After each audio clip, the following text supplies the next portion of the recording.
Hey guys, I'm Shivani Pendyala. చాలా వరకు grid method live కాకుండా పోస్ట్ చేయమన్నారు. సో ఫర్దర్గా కూడా యూస్ అవుతుంది ఎవరికైనా. అసలు గ్రిడ్ మెథడ్ ఎందుకు? గ్రిడ్ మెథడ్ అనేది అక్యురసీ అండ్ ప్రపోర్షన్స్ని ఇంప్రూవ్ చేసుకోవడానికి యూస్ అవుతుంది. Instead of focusing on entire reference image, you can able to focus on one square at a time. Okay, దీనివల్ల eye hand coordination and observation skills పెరుగుతాయి. ఇక్కడ నేనైతే A4 sheet use చేస్తున్నా, which is 21 by 29.7 centimetres. Each box 2 centimetres తీసుకుంటున్నా. Firstly నేనైతే dots పెట్టుకుంటున్నా, అంటే every 2 సెంటీమీటర్స్కి ఒక డాట్. మీకు ఎలా ఇష్టమైతే అలా 3x3 are 4x4 like square లాగా n/n సెంటీమీటర్స్ పెట్టుకోవాలి అంతే, కరెక్ట్గా 2 సెంటీమీటర్స్ దగ్గర. A4కి అయితే చాలా ఈజీగా గ్రిడ్ వేసేయచ్చు, ఎందుకంటే లాంగ్ స్కేల్కి సరిపోయేటట్టు ఉంటుంది షీట్ అనేది. ఇటువైపు డాట్స్ పెట్టేసా కదా, అండ్ అదర్ సైడ్ కూడా సేమ్ ఇలానే పెట్టాలి.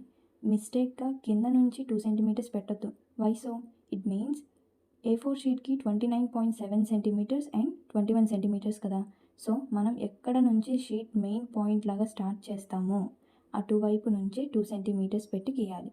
ఓకే, A3 కొంచెం టఫ్, బట్ ఎంత పెద్ద ఇమేజ్ అయినా గ్రిడ్ మెథడ్ యూస్ చేసి గీయొచ్చు. ఇంకా రియలిస్టిక్గా గీయాలి అనుకునే వాళ్ళకి చాలా బెస్ట్ ఇది. సో ఇక్కడ 2 సైడ్స్ పాయింట్స్ ఉన్నాయి కదా, వాటిని జాయిన్ చేస్తున్నా. చాలా లైట్గా డ్రా చేసుకోవాలి, ఎరేజ్ చేయడానికి ఈజీగా ఉంటుంది. ఇలా మొత్తం పాయింట్స్ జాయిన్ చేస్తూ లైన్స్ డ్రా చేయాలి. సేమ్ ఇటు సైడ్ కూడా అలానే డ్రా చేసుకోవాలి. మేక్ షూర్ ఇక్కడ ఏ ఎడ్జ్తో అయితే స్టార్ట్ చేసామో అదే ఎడ్జ్తో స్టార్ట్ చేయాలి, ఎందుకంటే ఇక్కడ 21 సెంటీమీటర్స్ ఉంటుంది. సేమ్ ఇటువైపు కూడా ఇలానే డ్రా చేయాలి. గుర్తుపెట్టుకోండి, ఎటువైపు మెయిన్గా స్టార్ట్ చేస్తామో అటువైపు డ్రా చేయాలి. ఇందాకలాగే అటువైపు ఇటువైపు పాయింట్స్ పెట్టుకొని వాటిని జాయిన్ చేస్తున్నాను. ఇక్కడ మీరు ఏ బాక్స్ చూసుకున్నా కానీ 2 సెంటీమీటర్స్ ఉంటుంది. మీకు కావాలంటే 3 సెంటీమీటర్స్ 4 సెంటీమీటర్స్ అలా పెట్టుకోవచ్చు. లైక్ స్క్వేర్ లాగా n/n సెంటీమీటర్స్ పెట్టుకోవాలి. అండ్ డయాగ్నల్గా కూడా డ్రా చేయొచ్చు, ఇంకా డీటెయిల్ వర్క్ కోసం యూస్ అవుతుంది. ఇక్కడ ఈచ్ బాక్స్కి నెంబరింగ్ ఇవ్వచ్చు. సపోజ్ మధ్యలో ఐ ఉంటే ఆ నెంబరింగ్ చూసుకొని కరెక్ట్గా గీయొచ్చు.